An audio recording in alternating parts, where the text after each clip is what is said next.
¿Qué tal, hermanos? Buenas tardes, buenos días, buenas tardes. Perdón, lo que pasa que usted sabe que como estamos en modo pandemia, no sé en qué horario ven realmente el video, así que buenos días o buenas tardes, como dice la humorada. Gracias por estar acá, gracias por unirse nuevamente a esta clase, a este curso de Cristo en Cuadros que hemos comenzado hace algunas semanas, 2 semanas con esta eh, específicamente. Le agradezco el tiempo que usted se toma por querer aprender de la palabra del Señor. Eh, Interesante el curso que estamos viendo, muy completo, muy profundo, diría yo también. Eh, Nos da la posibilidad también de meternos mucho más allá nosotros. Si bien usted sabe, hay una pauta de curso, el curso es tan extenso y es tan completo que nos permite a nosotros escudriñar de manera personal algún tema en específico, algún tema que nos llame la atención, lo podemos hacer sin ningún problema. Así que gozoso por estar enseñando este curso. Le invito a que tengamos oración para comenzar esta nueva clase. Oremos. Señor mi Dios Padre Celestial, gracias por este día, Señor, gracias por este momento, Señor, de enseñanza de tu palabra, Señor. Te pido que seas conmigo primeramente para hablar palabra tuya, 100%. Y también te pido por el corazón de mis hermanos que están escuchando acá, que tú seas moldeando sus corazones, que seas bendiciendo de principio a fin esta clase y que podamos aprender mucho más de tu palabra, Señor, y por sobre todas las cosas ponerlo en práctica. Te agradezco la oportunidad de hablar de tu palabra, Señor, y muchas gracias por todo. Te pido, te agradezco en el nombre de Jesús. Amén. Ok, hermanos, vamos a comenzar. Les decía, Cristo en cuadros. Esta es la introducción parte uno. Yo le había comentado la semana pasada que eh, es necesario hacer una introducción bastante larga para ir metiéndonos en materia respecto al curso, al centro de este curso, que es Cristo representado en cuadros. El curso, la verdad, hermanos, que le exalta bastante la persona de Jesucristo, por lo tanto es importantísimo que nosotros aprendamos de este curso. Esta es la clase número 2 y 30 de agosto.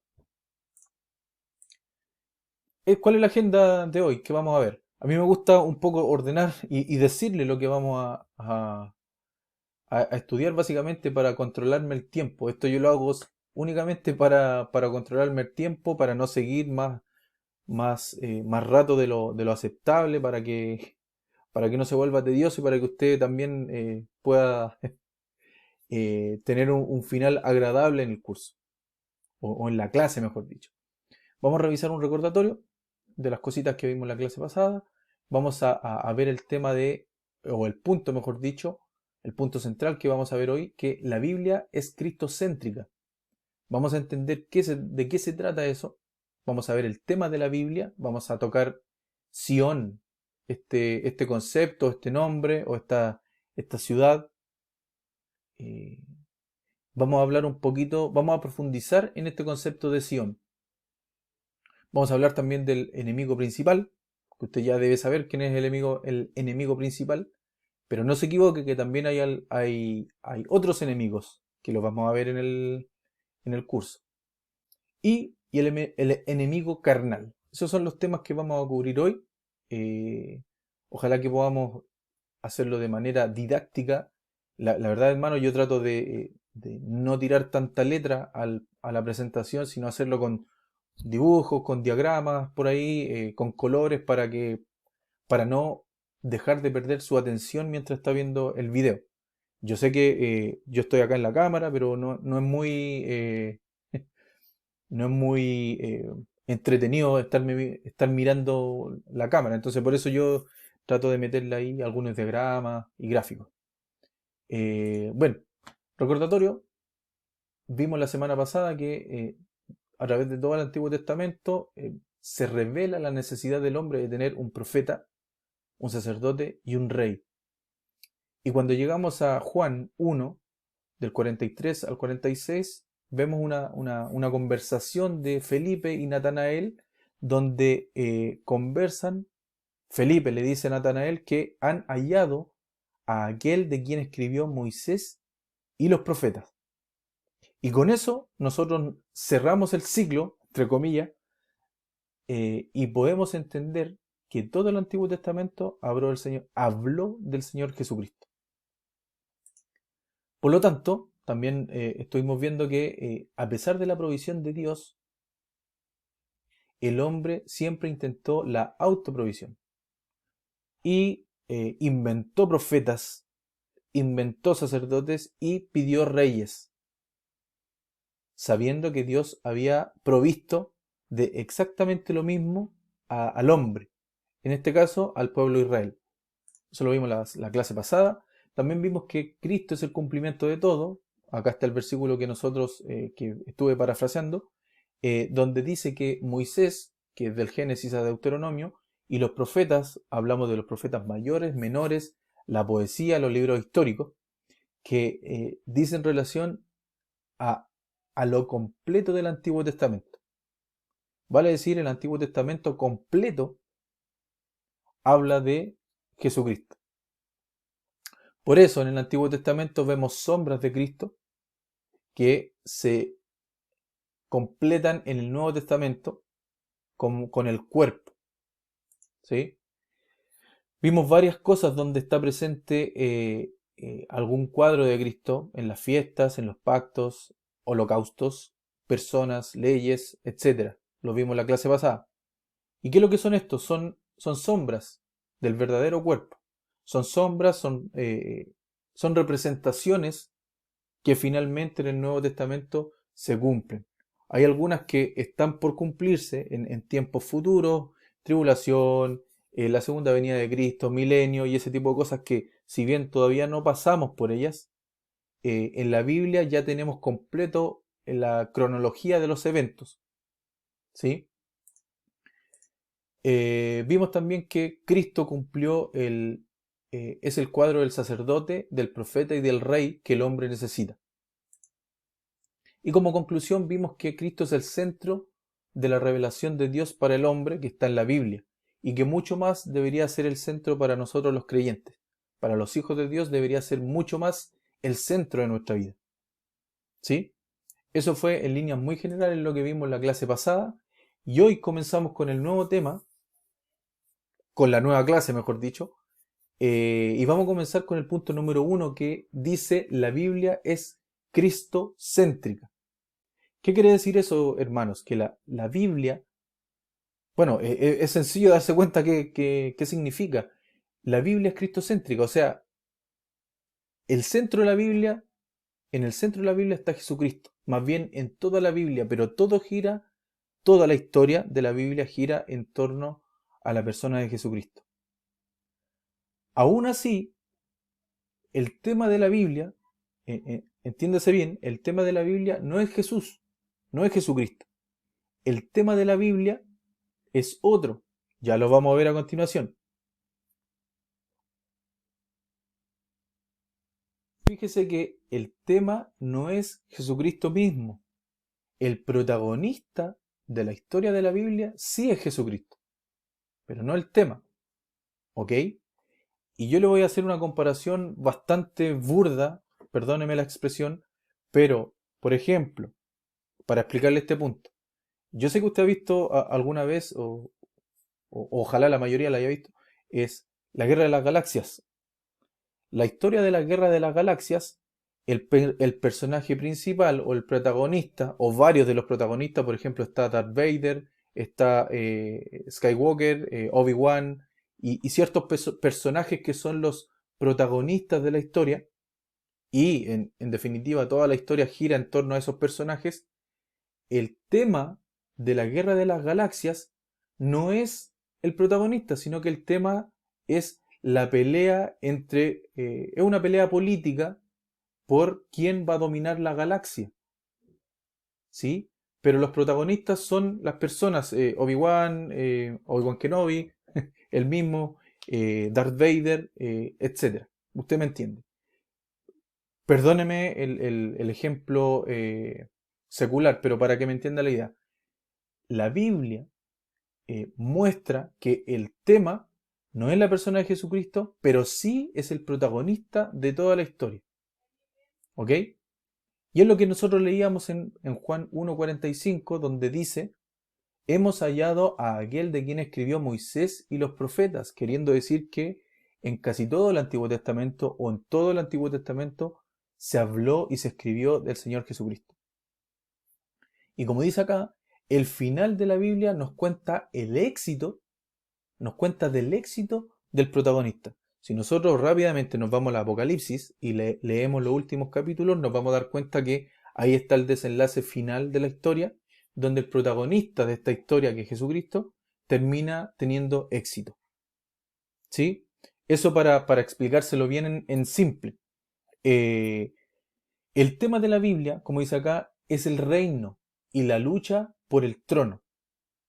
El tema de la Biblia no es el Evangelio, el tema de la Biblia no es Jesucristo, el tema de la Biblia no es Pablo, no es Moisés. El tema de la Biblia, el tema central de la Biblia es el reino y, y la lucha por el trono. O sea, ¿quién se va a sentar en el trono? ¿En cuál trono? Nosotros lo vamos a ver a continuación en esta clase. Acompáñeme a Isaías 34:8 para que entendamos. Este es el versículo clave de la Biblia. Está en Isaías 34,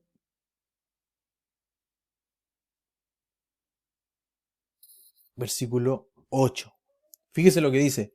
Porque es día de venganza de Jehová, año de retribuciones en el pleito de Sión.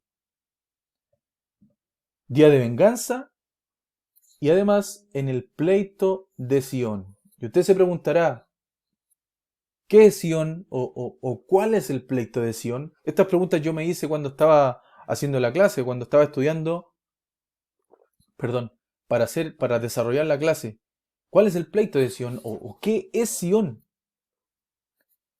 Y la verdad, vamos a estudiar bastante respecto a lo que es Sión y de dónde viene este pleito. Pero para que cerremos este punto, el tema de la Biblia es sobre quién va a reinar sobre la creación de Dios y la lucha por el trono.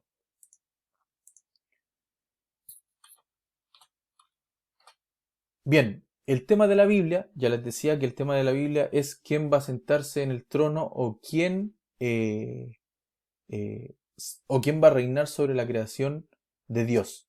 Y me gustaría que vayamos a Isaías 34 del 1 al 8, ya estamos ahí, pero que leamos el contexto de este pasaje, porque nos revela bastante información. Yo les decía que el versículo 8 es el pasaje clave, el versículo clave de la Biblia, porque revela, es el clímax de este pleito de Sión, es el día de venganza. Y para que entendamos el contexto o dónde va a estar este día o cuándo va a pasar este día, le invito a que me acompañe al versículo 1 y leamos el capítulo casi completo, del 1 al 8. Dice así, fíjese, el título del capítulo, lo que dice, la ira de Jehová contra las naciones. Dice, acercaos, naciones, juntaos para oír, y vosotros, pueblos, escuchad. Oiga la tierra y cuanto hay en ella, el mundo y todo lo que produce, porque Jehová está airado contra las naciones e indignado contra todo el ejército de ellas. Las destruirá y las entregará al matadero, y los muertos de ellas serán arrojados y de sus cadáveres se levantará hedor, y los montes se disolverán, por la sangre de ellos, y todo el ejército de los cielos se disolverá, y se enrollarán los cielos como un libro, y caerá todo su ejército como cae la hoja de la parra, y como se cae la de la higuera. Porque en los cielos se embriagará mi espada. He aquí que descenderá sobre Edom en juicio, y sobre el pueblo de mi anatema. Llena está de sangre la espada de Jehová, engrasada está de grosura, de sangre de corderos y de machos cabríos, y de grosura de riñones de carneros, porque Jehová tiene sacrificios en Bosra, y grande matanza en tierra de Edom. Y con ellos caerán búfalos y toros con becerros, y su tierra se embriagará de sangre, y su polvo se engrasará de grosura, porque es día de venganza de Jehová, año de retribuciones en el pleito de Sión. Y acá salen varias preguntas, hermanos, y varios temas muy interesantes respecto a cuál es el contexto de este pleito de Sion. ¿Dónde se está desarrollando esto? ¿Dónde se está dando este día de venganza? Y la verdad, hermano, acá yo quise hacer una comparación porque cuando estuve estudiando esto yo quería entender el contexto eh, y empecé a buscar, en el fondo empecé a comparar la escritura con la escritura. Una de las reglas del Instituto Bíblico, una de las reglas de interpretación bíblica, perdón, que es un curso que se da en el instituto, que lo vamos a tener próximamente online. Entonces, ¿qué comencé a hacer? Yo comencé a hacer comparar la escritura con la escritura, como les decía, y empecé a encontrar bastante comentario, bastante información respecto a este día. Este día, como dice acá, es una profecía de la segunda venida de Cristo. ¿Sí?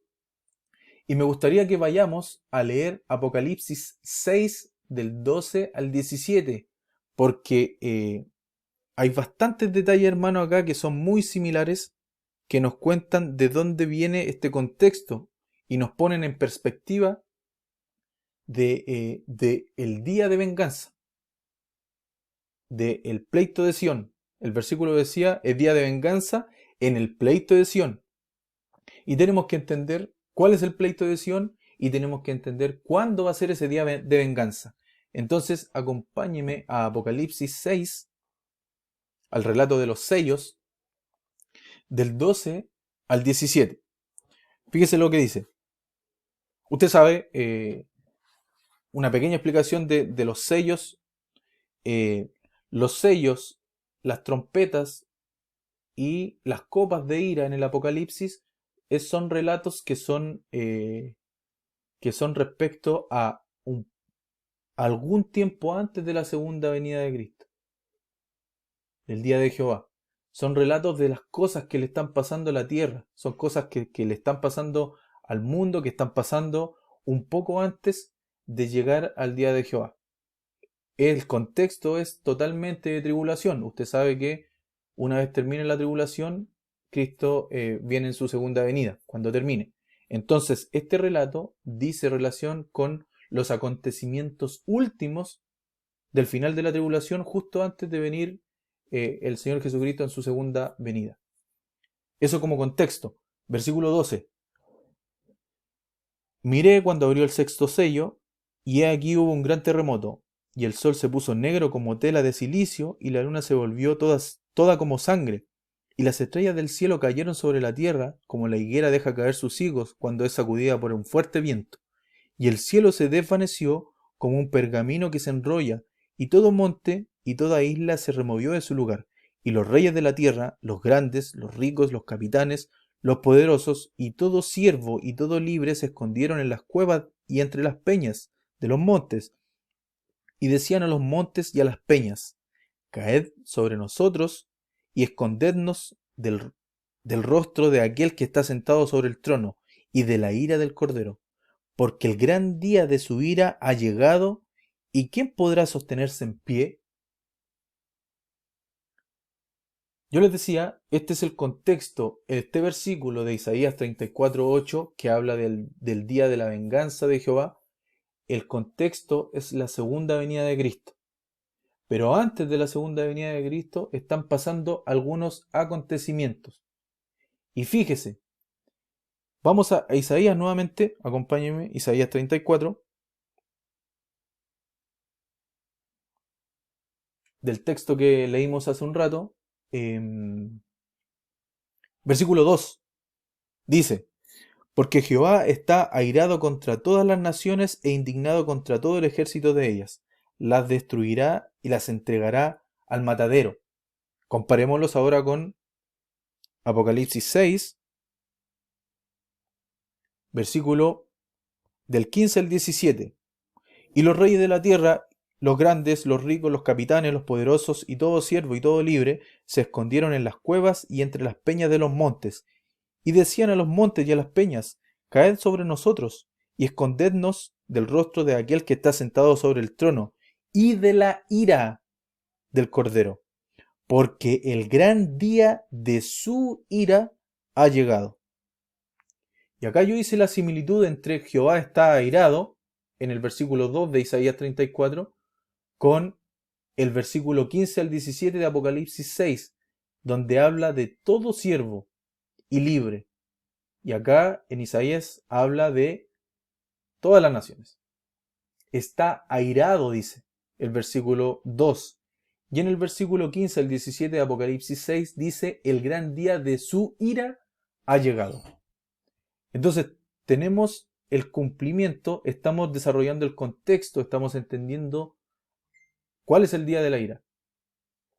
Y como dice acá, en la profecía de la segunda venida de Cristo, que en Apocalipsis estamos viendo el cumplimiento de esta profecía, en el sexto sello. Vamos a ver el versículo 4 de Isaías 34.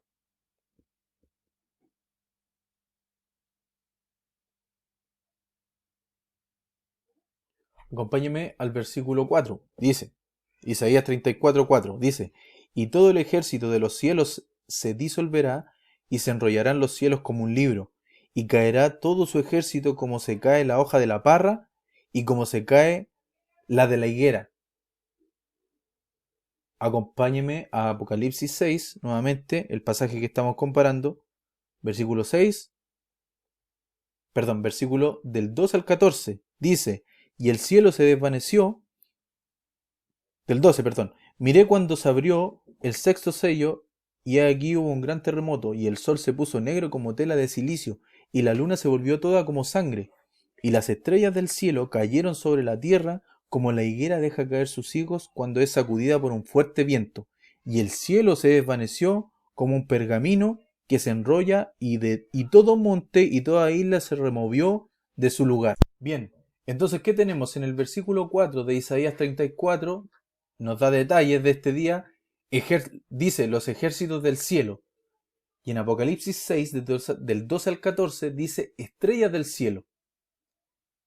En Isaías dice, se enrollarán como libro. Y en Apocalipsis dice, como pergamino que se enrolla. En Isaías tenemos como se cae de la higuera.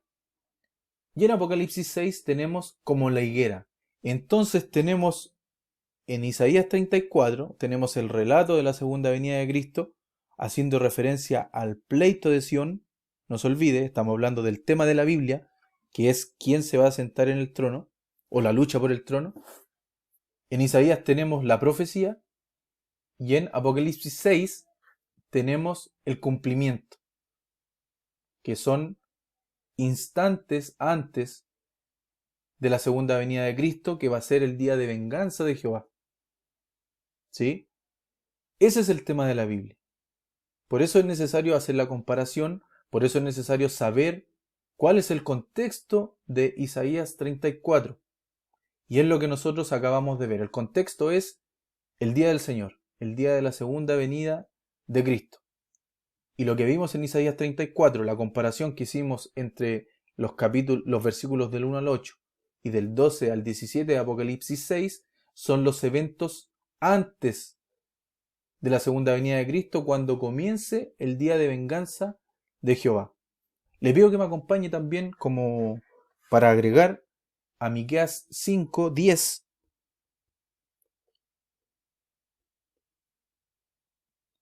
Miqueas capítulo 5, versículo 10. Fíjese lo que dice. Contexto del día del Señor. Acontecerá en aquel día, dice Jehová, que haré matar tus caballos de en medio de ti y haré destruir tus carros. Versículo 15. Y con ira y con furor haré venganza en las naciones que no obedecieron. Tenemos algunos detalles acá para entender aquel día.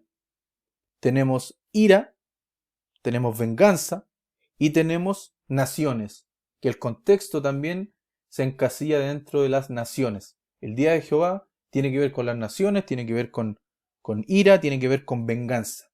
¿Por qué? Por el pleito de Sión, lo que decía el versículo 34 8 de Isaías. ¿Sí? Y como le puse acá abajo, el pacto de Sión es la lucha por el trono. Y a su vez, ese es el tema de la Biblia. Así que ahí tenemos el panorama completo del tema de la Biblia, del el pleito de Sión. Y me gustaría pasar al siguiente punto. Sión. Hablamos del pleito de Sión, pero por ahí a lo mejor no sabemos qué es lo que es Sión, o tenemos una vaga idea de lo que es Sión y qué es lo que representa. Y yo acá puse algunas fotitos interesantes.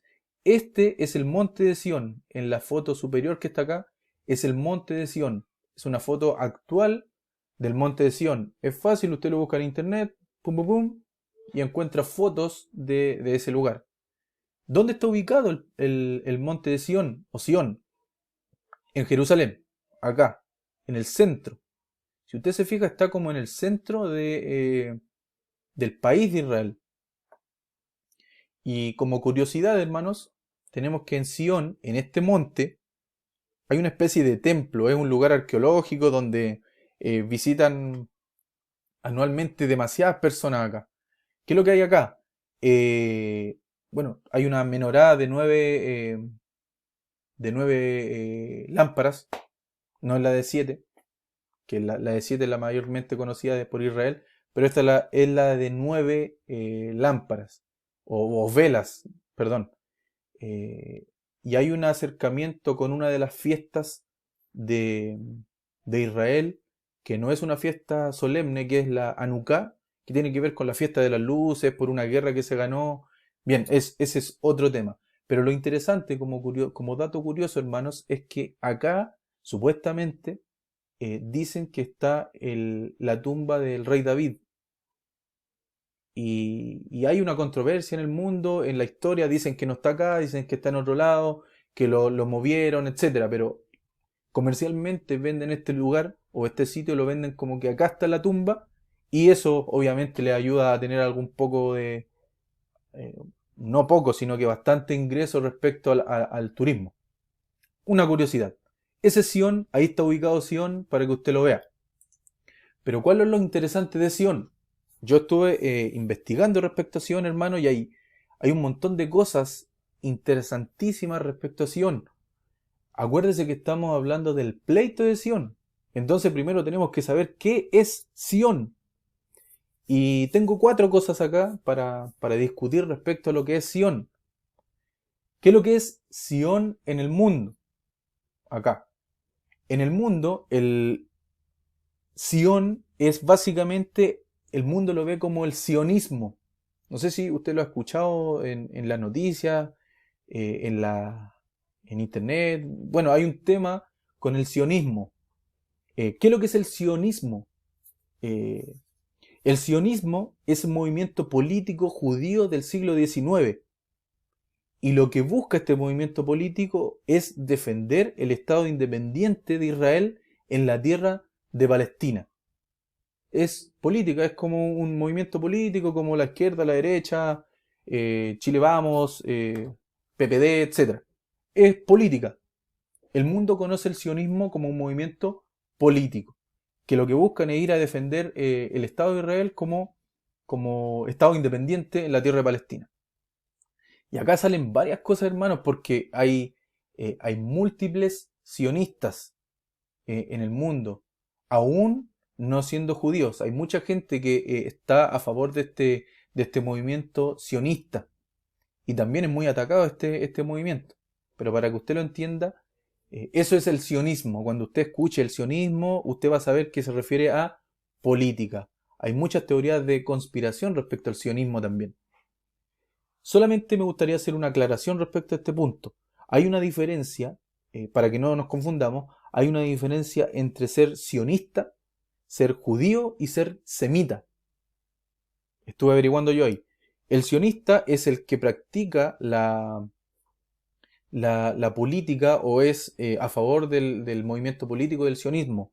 El judío es la persona que nació de descendientes judíos, más bien del reino de Judá o la tribu de Judá.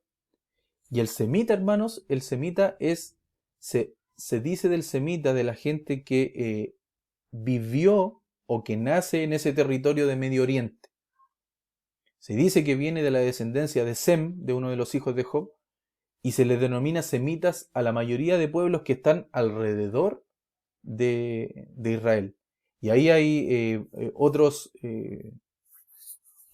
adjetivos que se califica a la gente, por ejemplo, antisemita, semita, antisionismo, y hay una serie de cosas ahí, hermano, que es bien interesante entender. Pero para que no nos salgamos y nos centremos en sionismo, o en Sion, mejor dicho, eso es, eso representa Sion en el mundo. Básicamente, el sionismo. ¿Qué más? En la historia, ¿qué es lo que es Sion en la historia? En la historia, Sion hace referencia a un monte jebuseo, de uno de los pueblos enemigos de Israel en la antigüedad, eh, y la primera mención de Sion está en Deuteronomio, que el monte de Sion, o Sion, se nombra en Deuteronomio como y propietario de otros pueblos, ¿sí? Había una fortaleza enemiga de Israel ahí bien interesante. Pero en la historia se cuenta que Sion primeramente era del pueblo de los Jebuseos y posteriormente pasó a ser propiedad de Israel. ¿Sí? ¿Qué es lo que es Sion para los judíos? Para los judíos, Sion es la ciudad de David y es la ciudad de Dios. Y le invito a que me acompañe a Salmos 87.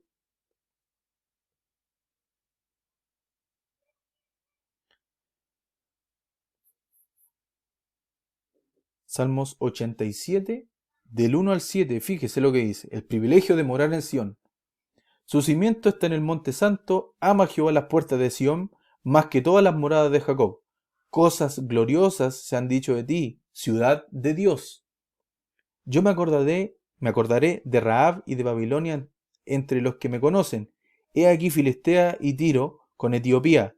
Este nació allá. Y de Sión se dirá: este y aquel han nacido en ella, y el Altísimo mismo la establecerá. Jehová contará al inscribir a los pueblos: este nació allí. Y cantores y teñedores en ella dirán: todas mis fuentes están en ti, ciudad de Dios. Eso significa Sión para el judío, ciudad de Dios. Acompáñeme a 2 de Samuel 5:7 para que veamos en qué minuto pasó a ser del pueblo de Israel. Ya les dije que era un monte jebuseo en la antigüedad. 2 de Samuel 5:7. Fíjese lo que dice. Pero David, bueno, contexto, inmediatamente después de ser proclamado rey de Israel, David pasa esto. Versículo 7. Pero David tomó la fortaleza de Sión, la cual es la ciudad de David. Entonces en la Biblia nosotros si buscamos Sión, y lo estuve buscando en la concordancia y hay muchísimas referencias a Sión, y en casi todas ellas se habla de la ciudad de David o la ciudad de Dios. Y es interesante que lo primero que hizo David después de ser proclamado rey fue tomar esta fortaleza que era de los jebuseos, como dice acá. En el tiempo de David tomaron esta fortaleza y se la apropiaron para el pueblo de Israel, que estaba, por supuesto, en la tierra prometida. Pero David tomó la fortaleza de Sión, la cual es la ciudad de David. Eso significa Sión para los judíos, la ciudad de David o la ciudad de Dios. ¿Y qué es lo que dice en la Biblia? En toda la Biblia. Acuérdense, no estamos hablando solamente de judíos, sino que me refiero a toda la Biblia. ¿Qué representa Sión en toda la Biblia? Sión es un cuadro del monte de Dios y tiene dos representaciones. Tiene la representación territorial y una representación espiritual, como que al comienzo de la Biblia, al comienzo de la cronología de la Biblia, se habla del monte de Sión como algo más terrenal, como el monte que yo les mostré hace un rato, y a medida que va avanzando la Biblia en las profecías y en lo que va a pasar en el futuro, se empieza a hablar de algo más espiritual, se empieza a hacer una referencia más al monte de Dios espiritual. Acompáñeme a Salmos 2.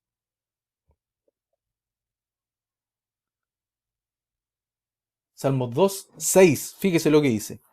Pero yo he puesto mi rey sobre Sión, mi santo monte. Acá está cantando David. Pero es interesante que dice mi santo monte. Yo he puesto mi rey sobre Sión, mi santo monte. Vamos a Salmo 48, 8. 48, 2, perdón. Dice, hermosa provincia, el gozo de toda la tierra, es el monte de Sión, a los lados del norte, la ciudad del gran rey. A ver, a los lados del norte tiene una connotación súper espiritual porque hay textos, versículos, que dicen que el trono de Dios en el tercer cielo está a los lados del norte. Fíjese lo que dice acá. Hermosa provincia, el gozo de toda la tierra, es el monte de Sión. A los lados del norte, la ciudad del gran rey. Y ese rey está escrito con mayúscula. Entonces es una referencia mesiánica a Dios o a Jesucristo. A Jesucristo.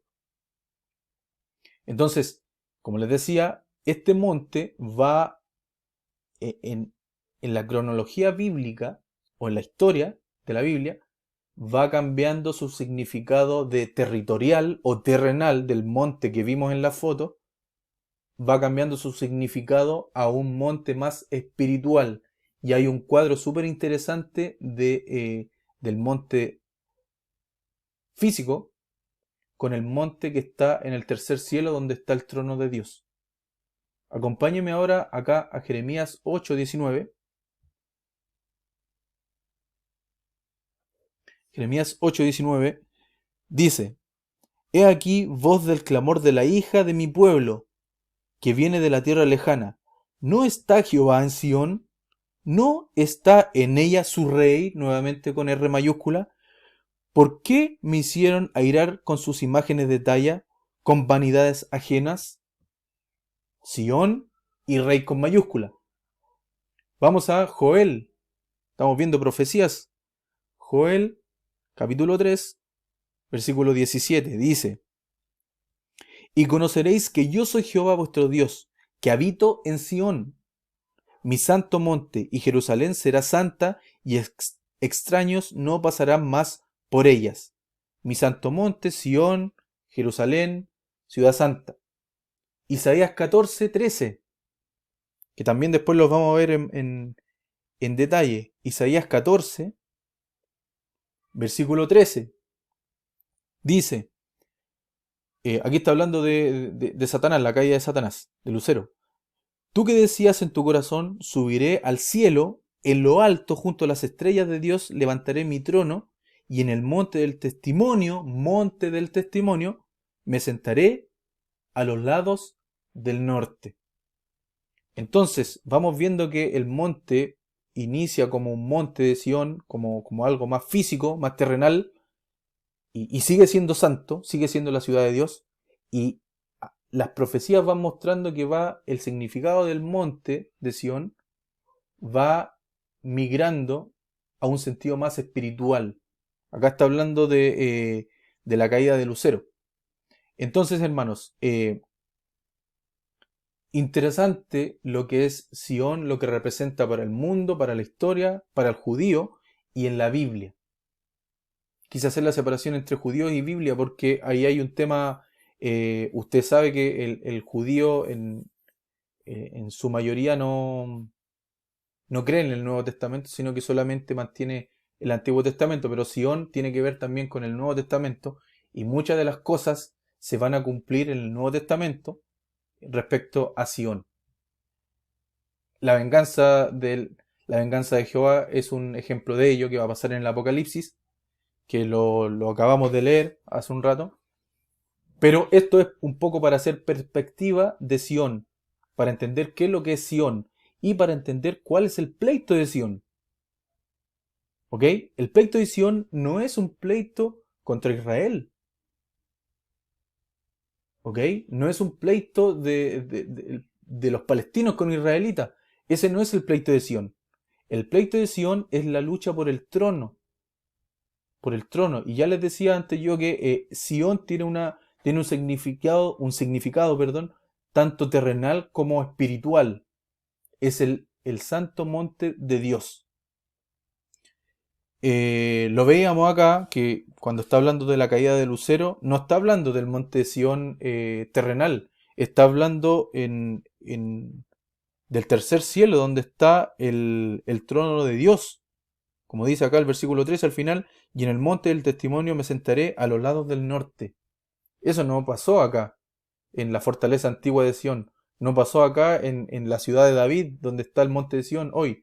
Me refiero a que no pasó acá, hermano. No, eso no pasó acá. Ese acontecimiento pasó en el tercer cielo, donde está la morada de Dios. ¿Ok? Entonces acá tenemos una perspectiva de qué es lo que es Sion. Obviamente podemos irnos un poco más allá, podemos ir estudiando mucho más, pero la intención mía era tener un poco de contexto y saber lo que es Sion, para que cuando escuchemos la palabra Sion sepamos de lo que estamos hablando o de lo que estamos escuchando. ¿Ok? Sigamos adelante. ¿Cuál es el enemigo principal? El punto siguiente, el enemigo principal de este pleito en Sion. Acuérdese, el tema de la Biblia es el trono, la lucha del trono. ¿Quién se sentará en el trono? Ese es el pleito de Sion. Y el enemigo principal de esta historia, del pleito de Sion, es Satanás. Y es el enemigo porque quiere sentarse en el trono. Hermano, no es que quiera, Satanás no es su enemigo directamente. El enemigo de Satanás, perdón, el enemigo de Dios es Satanás. Satanás tiene rivalidad con Dios por el trono. A lo largo de toda la Biblia se ve este pleito, esta pelea por el trono. ¿Por quién se va a sentar en el trono? Perdón. Me gustaría que vayamos a Mateo 13:39. Mateo 13:39 dice, hablando de Satanás, el enemigo que la sembró, hablando de la cizaña, el enemigo que la sembró es el diablo. La siega es el fin del siglo y los segadores son los ángeles.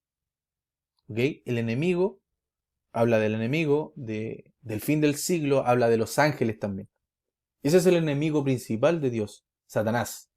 Y me gustaría que ahora comparemos estos dos pasajes, Ezequiel 28 e Isaías 14, donde están los relatos de la rebelión de Satanás y de la creación de Lucero también. Acompáñeme a Ezequiel 28, donde acá nos vamos a dar cuenta que hay varias similitudes respecto al monte de Sion y ese monte espiritual que yo les decía que está en el tercer cielo. Ezequiel 28, versículo 11 al 19. Acompáñenme en la lectura. Dice, versículo 11 de Ezequiel 28. Vino a mí palabra de Jehová diciendo, Hijo de hombre, levanta endechas sobre el rey de Tiro y dile, así ha dicho Jehová el Señor, tú eras el sello de la perfección, lleno de sabiduría y acabado de hermosura. En Edén, en el huerto de Dios estuviste, de toda piedra preciosa era tu vestidura, de cornerina, topacio, jaspe, crisólito, berilo, onis, de zafiro, carbunclo, esmeralda y oro. Los primores de tus tamboriles y flautas estuvieron preparados para ti en el día de tu creación. Tú, querubín grande, protector, yo te puse en el santo monte de Dios. Allí estuviste. En medio de las piedras de fuego te paseabas. Perfecto eras en todos tus caminos desde el día que fuiste creado hasta que se halló en ti maldad. A causa de la multitud de tus contrataciones, fuiste lleno de iniquidad y pecaste, por lo que yo te eché del monte de Dios y te arrojé de entre las piedras del fuego, oh querubín protector. Se enalteció tu corazón a causa de tu hermosura, corrompiste tu sabiduría a causa de tu esplendor, yo te arrojaré por tierra, delante de los reyes te pondré para que miren en ti. Con la multitud de tus maldades y con la iniquidad de tus contrataciones profanaste tu santuario, Yo, pues, saqué fuego de en medio de ti, el cual te consumió, y te puse en ceniza sobre la tierra a los ojos de todos los que te miran. Todos los que te conocieron de entre los pueblos se maravillarán de ti, espanto serás, y para siempre dejarás de ser. Se está narrando acá la creación de Lucero y a su vez la caída de Lucero. Tenemos acá la conversión de Lucero a Satanás. ¿Qué tenemos acá, hermano? Tenemos varias cositas muy interesantes. A mí me gusta mucho este pasaje, el de Isaías 14 también. Y tenemos varias cosas acá. Se relata que era la perfección de sabiduría, lleno de sabiduría y de hermosura, dice el versículo. Estuvo en Edén, en el huerto de Dios. Su vestidura era espectacular, tenía joyas. Para su creación hubo música, se prepararon tamboriles y flautas, dice. Los primores de tus tamboriles y flautas estuvieron preparados para ti en el día de tu creación. También se dice que es un querubín protector. Lo nombra dos veces acá, que es del tipo de los ángeles, es del tipo querubín. Tipo querubín. ¿Qué más se dice? Lo que quería contarles. Santo monte de Dios. Estuvo en el santo monte de Dios. Ahí se paseaba, donde está el trono de Dios, en el tercer cielo. También dice que era perfecto hasta. O sea, dice en el versículo 15, dice, perfecto eras en todos tus caminos desde el día que tú fuiste creado, hasta que se halló en ti maldad. ¿Qué pasó? Acá hay un verbo que dice contrataciones, por la multitud de tus contrataciones. Esto es interesante, hermano, porque el contrataciones en el hebreo es del verbo reculá, que quiere decir vender al por menor. Contrataciones. Y como usted sabe, Satanás, para hacer su golpe de estado o para hacer su rebelión, tuvo que salir a vender a los ángeles, que finalmente se convirtieron en sus demonios. La Biblia dice que la tercera parte se fue con Satanás. Entonces, Satanás tuvo que de alguna forma, según el verbo este que sale en hebreo, reculá, vendió al por menor. Quizás qué cosa le ofreció a los ángeles, pero el verbo es vender al por menor, contrataciones. Y finalmente dice que fue echado del monte de Dios. Echado del monte de Dios. Entonces acá tenemos, no hace más sentido este monte, esta Sion espiritual, digámoslo así, que está a los lados del norte, como leíamos hace un rato. Satanás estuvo en este monte espiritual, en el tercer cielo, con Dios, y finalmente fue echado. Ahí comienza el pleito de Sion. ¿Se recuerda que lo vimos? El pleito de Sion, el pleito de esta Sion espiritual, que es el cuadro terrenal con el Sion, con la ciudad de David, con la ciudad de Dios, es el cuadro del monte espiritual, de este monte donde habita Dios, donde está el trono de Dios. Acompáñeme ahora a Isaías 14.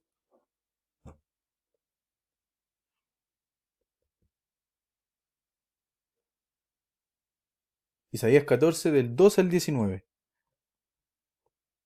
Dice, también está relatando la caída de Satanás. ¿Cómo caíste del cielo, oh lucero, hijo de la mañana? Cortado fuiste por tierra, tú que debilitabas a las naciones, tú que decías en tu corazón, subiré al cielo, en lo alto, junto a las estrellas de Dios, levantaré mi trono. Y en el monte del testimonio me sentaré a los lados del norte. Sobre las alturas de las nubes subiré y seré semejante al Altísimo. Mas tú derribado eres hasta el Seol, a los lados del abismo. Me faltaron. A los lados del abismo. Se inclinarán hacia ti los que te vean, te contemplarán diciendo, este es aquel varón que hacía temblar la tierra, que trastornaba los reinos, que puso al mundo como un desierto, que asoló sus ciudades, que a sus presos nunca abrió la cárcel. Todos los reyes de las naciones, todos ellos yacen con honra cada uno en su morada. Pero tú, echado eres del sepulcro, como vástago abominable, como vestido de muertos pasado a espada, que descendieron al fondo de la sepultura, como cuerpo muerto hollado. ¿Qué tenemos acá? Algunas cositas también de Isaías 14. Caíste del cielo. Acuérdese que en Ezequiel dice que fue echado del monte de Dios, el tercer cielo. Caíste del cielo a la tierra. En Lucas, no me recuerdo bien, pero hay un versículo que dice que veía como caía Satanás a la tierra y era en forma de rayo. Es por eso que el rayo se ocupa bastante en la cultura, o no en la cultura, sino que en los movimientos satanistas y en algunos grupos de rock ocupan el rayo, por esta referencia en Lucas de que veía a Satanás cayendo a la tierra como rayo. Caíste del cielo a la tierra porque fue echado del monte de Dios. Lucero, acá está el nombre inicial. ¿Qué es lo que decía este lucero? ¿Qué es lo que quería? Una vez que ya estaba en la tierra y que ya había sido echado del monte de Dios, dice, subiré al cielo en lo alto, levantaré mi trono.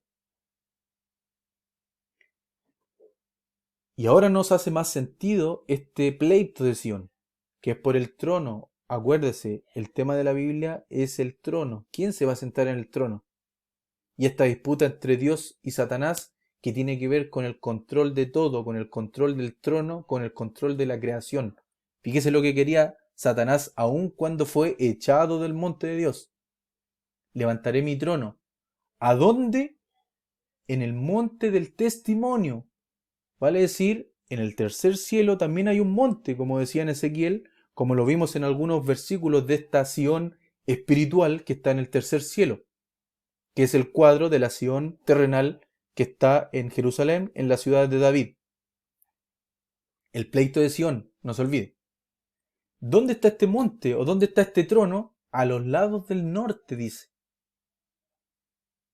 Tal cual como lo vimos en algunos versículos anteriormente, que la Sión está, el monte está a los lados del norte, la ciudad del gran rey, decía el versículo. ¿Qué más decía Satanás? Decía, seré semejante al Altísimo. Pero finalmente, ¿qué pasó? Fue derribado al Seol, al abismo. Dice el versículo acá, eh, el versículo 15, mas tú derribado eres hasta el Seol, a los lados del abismo. Y ahora con estos dos relatos, hermanos, podemos entender cuál es el pleito de Sión. El pleito de Sión es la batalla por el trono entre Dios y Satanás, donde Dios, perdón, a raíz de el pecado de Satanás, hasta que se halló maldad en Satanás, fue echado del monte de Dios a la tierra, fue echado, según lo que acabamos de ver acá en la comparación de estos capítulos, fue echado y por lo tanto Satanás, después de ser echado, solamente tiene la intención de subir al cielo, como lo dice acá, ir a lo alto, levantar su trono.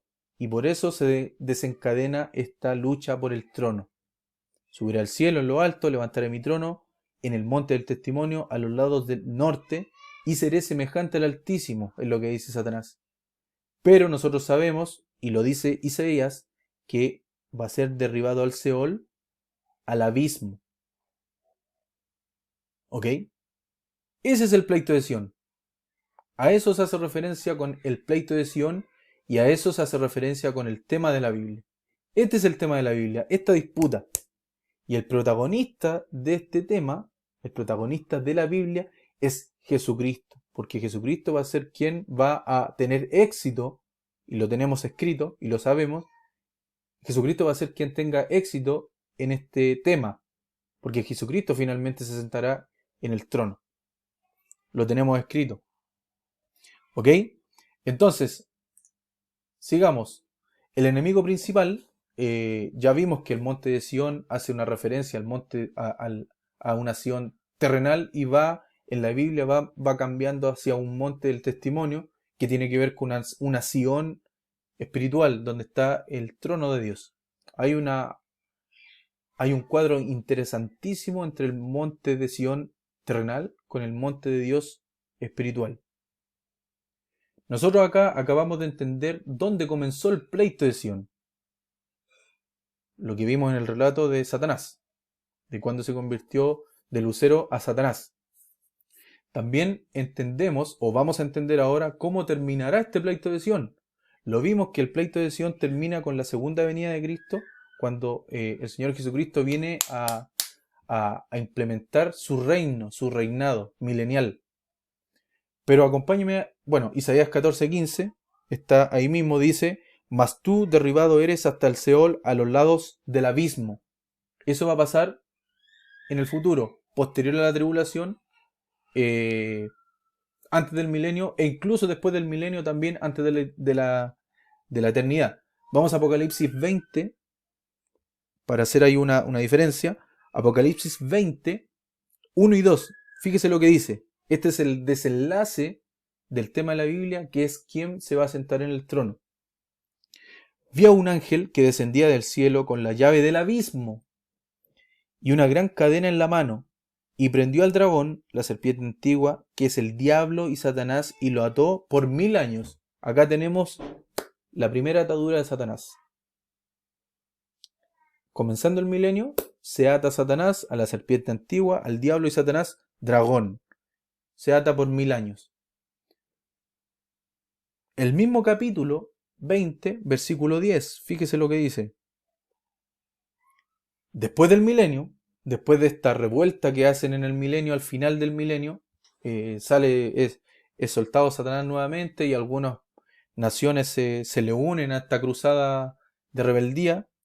Y dice: y el diablo que los engañaba fue lanzado en el lago de fuego y azufre, donde estaban la bestia y el falso profeta, y serán atormentados día y de noche por los siglos de los siglos. Y es lo que había dicho, es lo que decía Isaías 14 al final: derribado eres al Seol, al abismo. Después de esta última revuelta, terminando el milenio. Entonces, entendemos, dónde comenzó el pleito, entendemos cómo terminará el pleito, pero hay una pregunta que nos debemos hacer: ¿cuándo pasó esto? ¿Cuándo pasó el pleito de Sion? Sabemos dónde, sabemos cuándo, sabemos dónde, sabemos cómo empezó, cómo terminará, pero la pregunta es: ¿cuándo comenzó? ¿Cuándo pasó? Y aquí vamos a hacer un juego de descarte. Primero, en Génesis 3, Satanás ya está presente en la tierra. Génesis 3 es la historia de la caída de Génesis 3, Satanás ya está presente en la tierra porque tiene relación directa con la caída del hombre, Adán y Eva, usted lo recordará. Vamos más atrás. En Génesis 2 se relata el fin de la creación y hay detalles de la creación del hombre. No pasó en Génesis 2 ni en Génesis 3. Acuérdese, fue echado del monte de Dios y caíste por tierra, dice Isaías, a la tierra. Capítulo 3 no fue, capítulo 2 tampoco fue. Y una de las partes donde se cree o donde se puede ubicar este evento es entre Génesis 1.1 y Génesis 1.2, donde dice: en el principio Dios creó los cielos y la tierra, versículo 1, y ahí hay un corte, porque el versículo 2 dice: y la tierra estaba desordenada y vacía. Muchos teólogos dicen que este evento de cuando comenzó el pleito de Sion ubican ese acontecimiento entre Génesis 1.1 y Génesis 1.2. Hay mucha evidencia para demostrarlo, que es ahí donde está ese evento. Es digno de análisis, es digno de estudio. No lo vamos a tocar ahora, pero para que usted sepa que es el lugar más probable donde se ubica este acontecimiento de dónde comenzó el pleito de Sion, o cuándo comenzó, mejor dicho, el pleito de Sion. Probablemente, no he visto completo el curso de Cristo en Cuadros, probablemente se toque este tema más adelante, pero es tan profundo esta parte que prefiero que no la toquemos ahora. Solamente quería decirles dónde podemos ubicar este acontecimiento del pleito de Sion, de dónde comenzó. ¿Ok? Y finalmente, hermanos, para terminar, también hay un enemigo, sabemos que hay un enemigo principal, que es Satanás, ya lo vimos, ya revelamos cómo era Satanás, eh, y tenemos un enemigo carnal. El hombre inconverso y el viejo hombre en el creyente también son enemigos de Dios, también son enemigos y tienen parte en este pleito de Sion. En Romanos 5:10, acompáñame allá.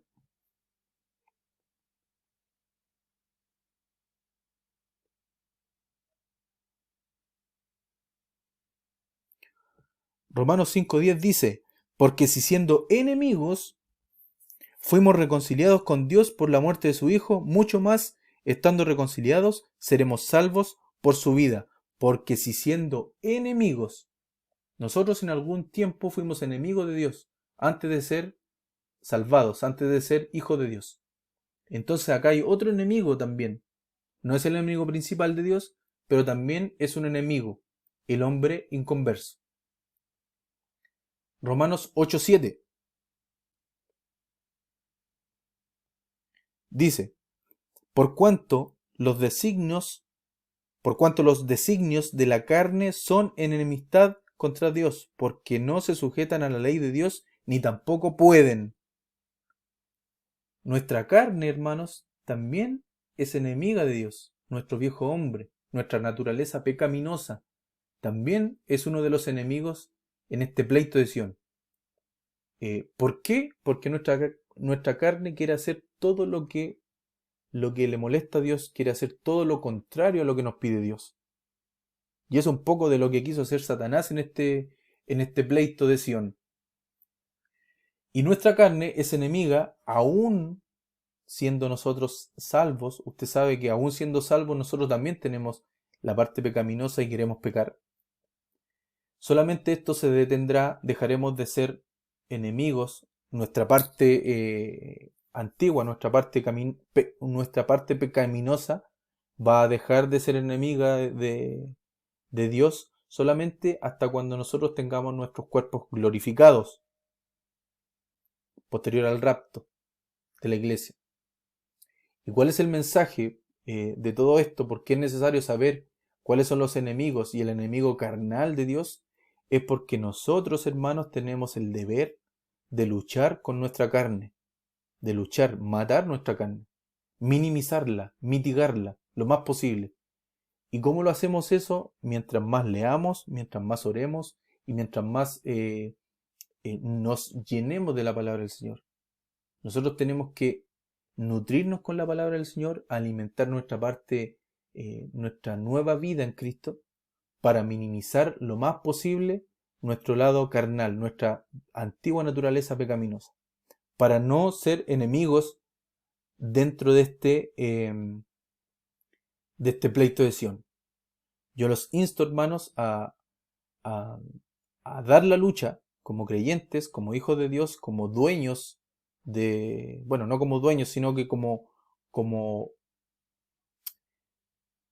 hijos del Altísimo, para que podamos estar del lado del, del protagonista de esta historia, para que cumplamos lo que el protagonista de esta historia, que es Jesucristo, quiere de nosotros. Les insto, hermanos, les animo. Gracias a los que llegaron hasta acá en el video, a esta clase. Fue un poquito extensa. Me disculpo por eso, pero creo que era necesario tocar varios temas. Muchas gracias, hermanos, y les invito a que oremos. Señor mi Dios Padre Celestial, gracias por esta clase, Señor. Gracias porque tú nos enseñas cada día, Señor. Nos muestras al que quiere escudriñar tu palabra, Señor. Tú le abres los ojos espirituales, también le muestras tu palabra, Señor, te agradezco por eso. Te pido que seas con todos mis hermanos, gracias porque podemos desarrollar esta clase sin ningún problema. Y te pido que nos encontremos en la siguiente clase sin ninguna novedad. Gracias por todo, Señor, y te pido y te agradezco en el nombre de Jesús. Amén. Chao, hermanos, espero encontrarlos en la siguiente clase. Que el Señor los bendiga. Adiós.